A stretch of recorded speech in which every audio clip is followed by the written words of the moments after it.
안녕하세요, 시니어 여러분. 밥을 먹다 사례가 자주 들리거나 물을 마실 때마다 목이 따끔하게 걸리신 적 있으신가요? 캑캑 하면서 기침이 나오고 가족들이 천천히 드세요 하는 소리를 자주 들으시나요? 많은 분들이 나이 들면 원래 그렇지 뭐 하면서 대수롭지 않게 여기세요. 사실 저도 어르신들이 식사 중에 기침하시는 걸 보면 자연스러운 현상이라고 생각했어요. 하지만 이건 단순한 노화 현상이 아니에요.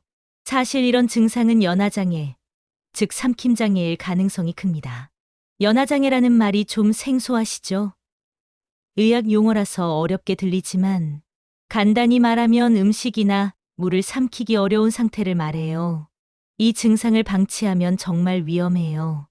음식이 기도로 들어가 폐렴을 유발하거나 영양 불균형으로 건강이 급격히 나빠질 수 있습니다.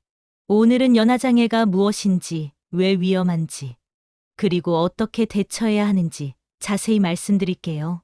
특히 고령 친화식이라는 게 있는데 이게 연하장애가 있으신 분들에게 정말 도움이 되거든요. 끝까지 잘 들어주세요. 연하장애는 음식이나 물을 입에서 목을 거쳐 식도로 넘기는 과정이 원활하지 않은 상태를 말합니다. 우리가 음식을 삼킬 때는 굉장히 복잡한 과정을 거쳐요. 입에서 씹고, 혀로 밀어내고, 목구멍을 통과시키고, 식도로 내려보내는 거예요. 이 과정에서 30개가 넘는 근육과 신경이 협력해서 작동해요. 젊을 때는 이 모든 게 자동으로 매끄럽게 진행돼요. 의식하지 않아도 음식이 술술 넘어가죠. 그런데 나이가 들면 이 과정이 원활하지 않아져요. 근육이 약해지고 신경 전달이 느려지고 침 분비도 줄어들어요.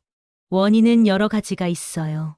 가장 흔한 건 노화로 인한 근육 약화예요. 목 주변의 근육들이 힘이 없어지면서 음식을 밀어내는 힘이 약해지는 거죠. 특히 혀의 힘이 중요한데 혀 근육이 약해지면 음식을 목구멍으로 보내기 어려워져요. 뇌졸중 후유증도 중요한 원인이에요. 뇌졸중을 겪으신 분들은 연하장애가 생길 확률이 높아요. 뇌에서 삼키는 동작을 조절하는 부분이 손상됐기 때문이에요. 뇌졸중 환자의 절반 이상이 연하장애를 경험한다고 해요. 치아나 의치 문제도 영향을 줘요. 치아가 없거나 의치가 잘 맞지 않으면 음식을 제대로 씹지 못해요. 덜 씹힌 음식은 삼키기가 어렵죠. 의치가 헐거우면 음식을 씹는 동안 의치가 움직여서 불편하고 제대로 씹을 수가 없어요. 신경계 질환도 연하장애를 일으켜요. 파킨슨병이 대표적이에요. 파킨슨병은 근육 조절에 문제가 생기는 병이라서 삼키는 동작도 영향을 받아요. 치매가 진행되면 삼키는 타이밍을 잊어버리거나 음식을 입에 계속 물고 있는 경우도 생겨요. 통계를 보면 정말 놀라워요. 65세 이상 인구의 약 30%가 정도의 차이는 있지만 연하 기능 저하를 겪고 있습니다.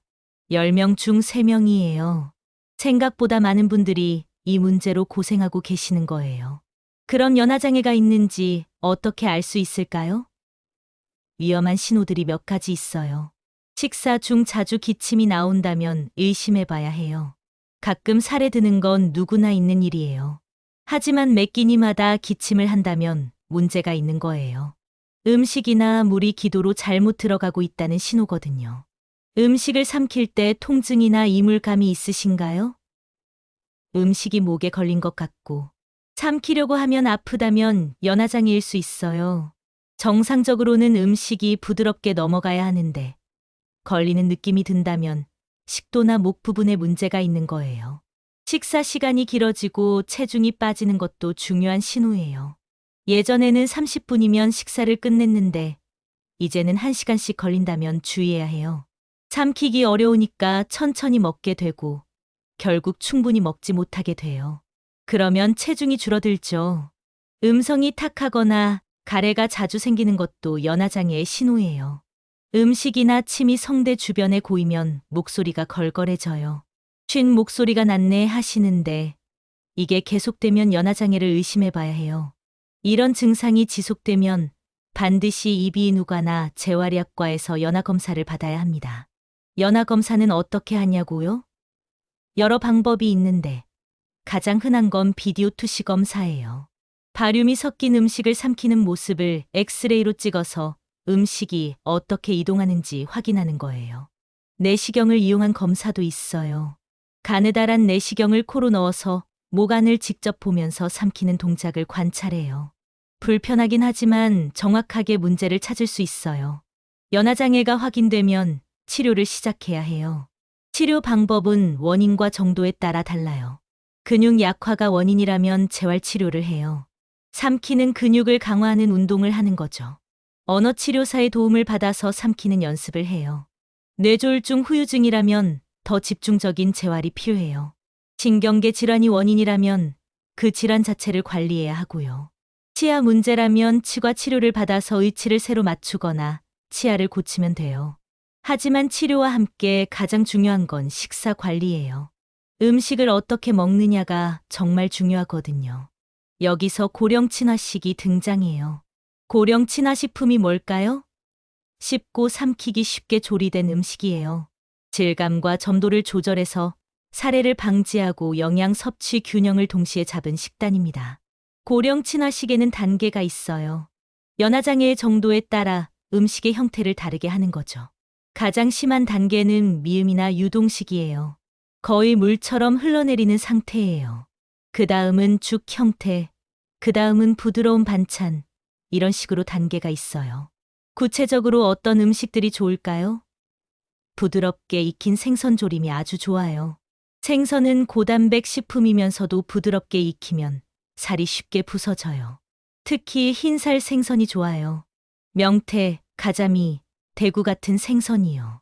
달걀찜도 훌륭한 고령 친화식이에요. 단백질이 풍부하고 부드럽고 삼키기 쉬워요. 간도 조절할 수 있고 다른 재료를 넣어서 영양을 보충할 수도 있어요. 두부는 최고의 고령 친화식품이에요. 부드럽고 단백질이 많고 소화도 잘 돼요. 그냥 먹어도 되고 조림으로 해도 되고 찌개에 넣어도 좋아요. 가격도 저렴해서 부담 없이 자주 드실 수 있어요. 죽도 좋은 선택이에요. 쌀죽, 야채죽, 고기죽, 전복죽 등 종류도 다양해요. 죽은 소화가 잘 되고 삼키기 쉬워요. 단, 너무 물기가 많으면 살해가 될 수 있으니까 적당한 농도로 만드는 게 중요해요. 수프나 크림 스프도 좋아요. 단호박 수프, 양송이 수프 같은 것들이요. 부드럽고 영양가도 있어요. 집에서 만들기 어려우면 시판 제품을 이용해도 돼요. 질감 조절이 필요한 경우엔 연화보조제를 활용하면 좋습니다. 트롬이라는 제품이 대표적이에요. 이건 물이나 음식에 타면 점도가 높아지는 제품이에요. 물이 너무 묽어서 살해가 든다면 트로미를 조금 타서 걸쭉하게 만들면 삼키기 쉬워져요. 점도 조절용 소스도 있어요.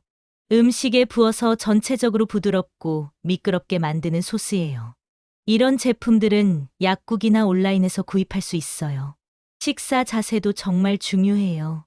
어떻게 앉아서 먹느냐에 따라 살해가 들 확률이 달라져요. 허리를 굽게 펴고 턱을 살짝 숙인 자세에서 천천히 삼키세요. 왜 턱을 숙여야 할까요? 턱을 들면 기도가 열리거든요.